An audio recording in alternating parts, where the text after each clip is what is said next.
우리가 로마서 7장 1절로부터 13절 말씀을 통해서 영의 새로운 것으로 섬기는 성도가 되자라고 하는 제목하에 함께 한 절 한 절 읽어가면서 은혜를 나누기를 원합니다. 오늘 혼인 관계를 통해서 그 혼인 관계를 비유로 해서 율법이 뭐냐 또 죄가 뭐냐를 설명해 주면서 우리가 어떤 삶을 살아야 되는 것인지 어떤 자유를 누려야 되는 것인지를 소상히 읽어주고 있습니다. 이 말씀을 통해서 진리가 너희를 자유케 한다고 했는데 진리를 통해서 자유를 얻는 여러분 되시길 주의 이름으로 축복합니다. 함께 합독한 우리 1절 말씀을 보면 형제들아 시작합니다. 우리 모든 믿음의 성도들아 라고 하는 거예요. 내가 법 아는 자들에게 말하노니, 법을 아는 사람이라고 한다면 상식적으로 이렇게 알고 있을 것이다 라고 하는 겁니다. 어떻게 말하냐면 너희는 그 법이 사람이 살 동안만 그를 주관하는 줄 알지 못하느냐. 사람이 살아있는 동안에만 그 법은 해당이 됩니다. 우리 지금 별로 좋은 예는 아니지만 끔찍하게도 어떤 죄를 지은 사람들이 벌을 받기가 쉽지 않으니까 극단적인 선택을 하는 그런 경우들이 아주 많이 있습니다. 물론 억울해서 그런 사람들도 있고 하지만 우리 좀 높은 양반들 보면 언제 조사받는다, 검찰로 같이 끌려간다 그러면 막 그 전에 극단적인 선택을 하는 경우들이 많이 있어요. 왜 그렇다고요? 죽으면 다 끝난다. 나 한 사람 죽으면 끝난다 라고 생각을 하기 때문에 그렇습니다. 아주 안 좋은 경우가 되긴 하는데 하여튼 죽으면 그 사람이 사라지면 그것에 대해서 아무런 어떤 제재를 가할 수 없다라고 하는 겁니다. 그걸 일반 상식으로 이때도 지금도 그렇고 이때도 그랬다는 얘기를 먼저 합니다. 그러면서 한 예를 드는데 2절에 남편 있는 여인이 그 남편 생전에는 법으로 그에게 매일받으나 만일 그 남편이 죽으면 남편의 법에서 벗어나느니라 이렇게 얘기를 합니다. 그러므로 만일 그 남편 생전에 다른 남자에게 가면 음녀가 되지만 그러나 만일 남편이 죽으면 그 법에서 자유롭게 되어서 다른 남자에게 갈지라도 절대로 이상한 일이 되지는 않는다 이런 얘기를 합니다. 계속해서 1절의 말씀을 설명하고 있는 거예요. 그러므로 내 형제들아 너희도 그리스도의 몸으로 말미암아 율법에 대하여 죽임을 당하였으니 이는 다른 이 곧 죽은 자 가운데서 살아나신 이에게 가서 우리가 하나님을 위하여 뭐하러? 열매를 맺게 하려 함이라 라고 하는 겁니다. 우리는 이제 율법에 대해서 죽었어요. 무엇으로 말미암아? 예수 그리스도의 몸으로 말미암아. 죽었다는 건 뭐예요? 율법이 우리를 구속했단 말이죠. 율법이 우리에게 넌 죄인이야 넌 죄인이야 해서 우리를 굉장히 괴롭게 했단 말이죠. 그런데 그 구속의 사슬에서 예수님이 대신 우리를 위해서 죽어주셨으므로 우리가 지켜야 될, 우리가 못 지켰지만 그 못 지킨 부분에 대한 모든 부분들을 청산해 주셨으므로 우리는 어떻게 된 것이다? 율법에 대해서는 죽은 것이다. 정확히 말하면 율법을 이긴 것이다. 율법으로부터 자유롭게 된 것이다. 늘 하는 얘기지만 우리의 과거의 죄, 현재의 죄, 미래의 죄까지 다 이 문제를 다 해결해 주신 것이다. 그러므로 우리는 이제 뭐 했다? 이제 새롭게 살아났기 때문에 우리가 하나님을 위해서 어떻게 살아야 된다? 새로운 열매를 맺고 사는 삶을 살아야 된다. 이제는 율법에 치여 살지 말고 하나님과 관계를 맺고 살면서 하나님이 기대하시는 열매를 맺는 삶을 사는 것이 우리가 살아야 될 삶의 어떤 여정이다, 목표다, 우리가 가야 될 길이다 라고 하는 말씀을 하고 있는 겁니다. 그러면서 우리가 육신에 있을 때에는 율법으로 말미암는 죄의 정욕이 우리 지체 중에 역사하여 우리를 무엇을 위해서?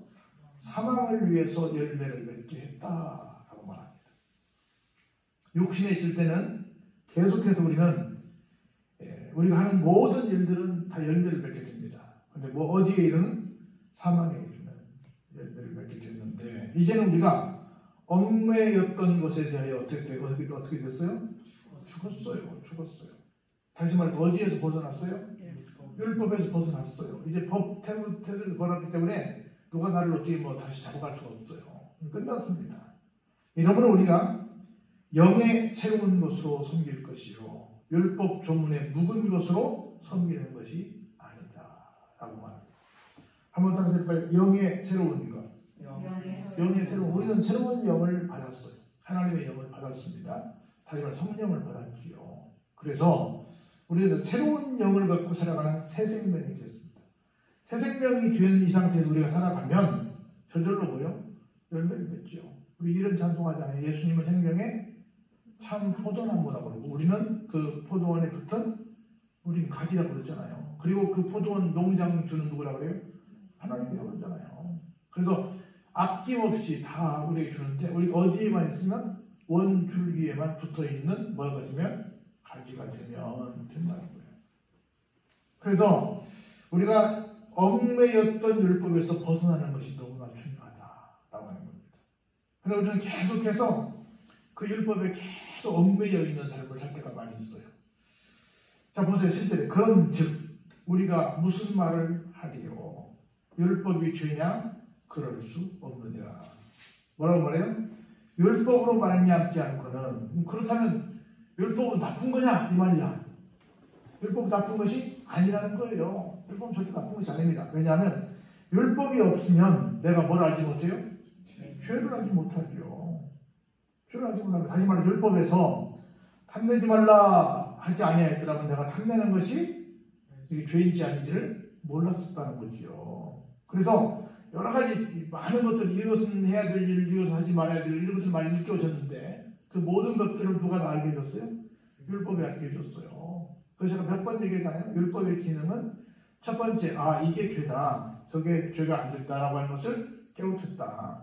두 번째는 그것을 인간의 능력으로서는 도저히 지킬 수 없는 한계성을 느끼게 했다. 세 번째는 그 결과 나를 좀 도와주시오라고 하는 구세주를 찾게 되었다. 이 모든 순기능이 다 뭐예요? 율법이라는 거예요. 이게 다 순기능이에요. 우리 모든 것에는 기능이 두 가지가 있거든요. 하나는 좋은 쪽의 기능인 순기능이 있고 하나는 나쁜 쪽의 기능인 역기능이 있는데 이것도 순기능이에요. 그럼 역기능은 뭐예요?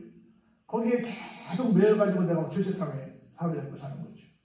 그러니까 내가 항상 하는 말인데 아는 것이 힘이 될 수도 있고 아는 것이 병이 될 수도 있어요. 똑같이 전제적으로는 똑같아요. 아는 건 똑같아요. 근데 아는데 이 아는 것이 어떤 사람에게는 힘이 됩니다. 어떤 사람에게는 이제 아는 것이 오히려 병이 됩니다. 똑같은 얘기예요. 그래서 계속 그렇게 말하는 거예요. 절대 율법은 나쁜 것이 율법이 죄가 아니다. 그 말은 뭐예요? 율법은 나쁜 것은 아니다. 율법은 순기능이 있다. 근데 우리는 율법을 대할 때는 순기능을 생각해요? 아니면 부담스럽게 생각해요? 우리 부담스럽게 생각하잖아요. 부담스럽게 생각하는 것은 이건 역기능이에요. 율법은 좋은 거예요. 정말 그래서 내가 율법으로 알면 뭘 할 수 있다? 내가 얼마나 큰 하나님 앞에서 신세를 졌는지, 은혜를 던집었는지, 내가 얼마나 큰 죄를 용서받았는지, 내가 얼마나 큰 정말 사랑을 던지게 되었는지를 알게 되는 거예요. 그런데 율법을 모르면 그걸 느낄 수가 없죠. 율법을 알아야 그걸 알 수 있죠. 그 얘기를 하는 겁니다. 그래서 그러나 죄가 기회를 타서 계명으로 말미암아 내 속에서 온갖 탐심을 이루었나니 이는 율법이 없으면 뭐가요? 죄가 죽은 것이 된다라고 합니다.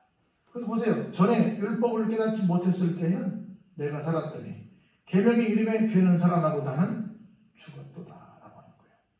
그래서 진짜로는 뭐예요? 여기서 죽었다는 건 뭐예요? 진짜는 이제는 내가 사는 것이 아니기 때문에 나라고 하는 존재는 뭐예요? 아무런 말을 할 수 없죠. 그냥 우리 사람이라고 하는 말은요, 제가 볼 때는 절대적으로 해서는 안 될 말이 많이 있는데, 그 중에 하나는 좀 겸손하세요. 이런 말 하면 안 됩니다.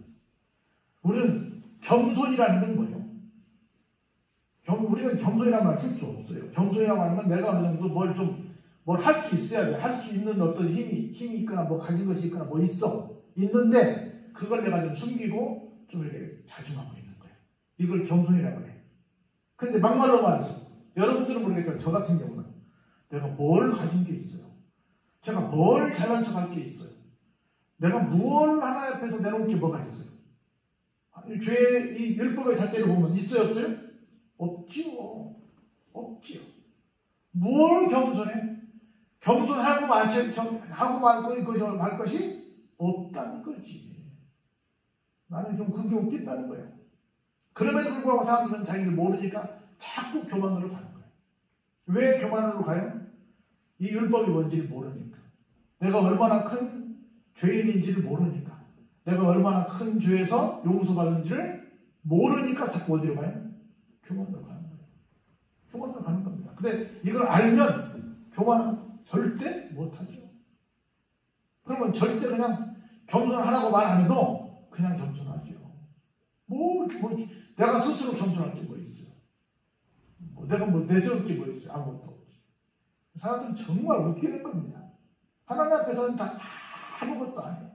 정말 수에 칠 가치도 없다 그러고, 아침 이슬처럼 잠깐 있다가 이슬, 햇볕이 한번 쫙 져면 다 없어져 버리는 것 같다고 그러고, 다 풀의 영광이고, 잠깐 없다가 사라지는 꽃과 같은 것이고, 다 이런 건데, 그런 존재가 어디서 잘한 척을 하겠어요?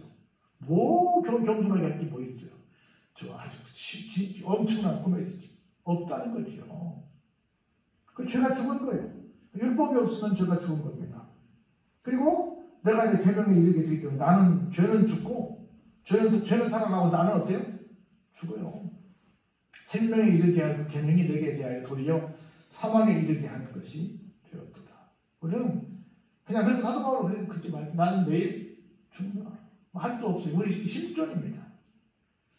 자 보세요. 죄가 기회를 타서 계명으로 말미암아 나를 속이고 그것으로 나를 죽였는지라.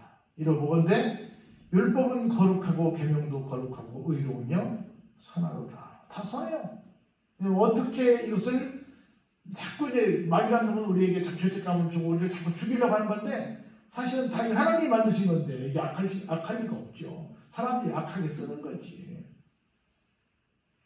절대로 악하지 않습니다. 그런즉 마지막 절이요. 한번 같이 볼까요? 10절에 선한 것이 내게 사망이 되었느냐? 그럴 수 없느니라.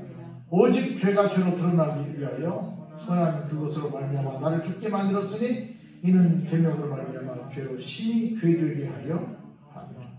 그래서 우리가 죄를 깨닫는 건 굉장히 큰 복이다라고 하는 거예요. 근데 교회에서 보면 죄를 지적하는 걸 굉장히 싫어해요. 근데 사실은 여러분이 기억할지 모르겠지만 부흥회를 하게 되면요. 부흥회 첫날은 전부 다 회개의 시간입니다. 죄를 지적하는 거예요. 근데 교회에서 죄 얘기하면 너무너무 싫어해요. 세상에도 죄 얘기하면 너무너무 싫어해요. 근데 세상에서는 그럴지 모르겠지만 그게 드러나면 벌을 받으니까 그럴지 모르겠지만 아니라는 거지. 교회에서는 너무너무 좋은 거라는 거지. 그래서 내가 내 죄를 많이 율법을 통해서 발견해서 많이 회개하고 용서를 크게 받는 삶을 사는 것이 큰 은혜를 받는 삶인 것이다 라고 하는 겁니다. 그래서 율법을 부담스럽게 생각하지 말고 하나님 나는 이것만 하나님 용서해 주신 줄 알았는데 저것도 용서해 주셨네요. 저것도 용서해 주셨네요. 하고 용서해 주신 것이 이렇게 많았군요 하고 감사할 줄 아는 사람을 찾는 것이 바람직한 하나님 앞에서의 우리의 모습이다라고 하는 거예요. 당연히 또 생각날 때마다 우리가 회개해야 되겠죠. 그런데 그때마다 하나님께서 다 뭐예요? 모두 용서해 주신다는 거지요. 그래서 우리가 용서받은 것들이 굉장히 많다. 우리 너무너무 감사한 일이 많다라고 하는 걸 깨닫기 바랍니다. 그렇게 될 때 우리는 새로운 영적인 존재로 태어나게 된 것이고 그럴 때마다 어떻게 해요? 새로운 영의 열매를 맺게 되는 것이다 라고 하는 겁니다. 이런 성숙한 믿음의 삶을 살아가시길 주의 이름으로 축원합니다. 은혜가 풍성하신 아버지 하나님 감사와 영광과 찬양을 올려드립니다.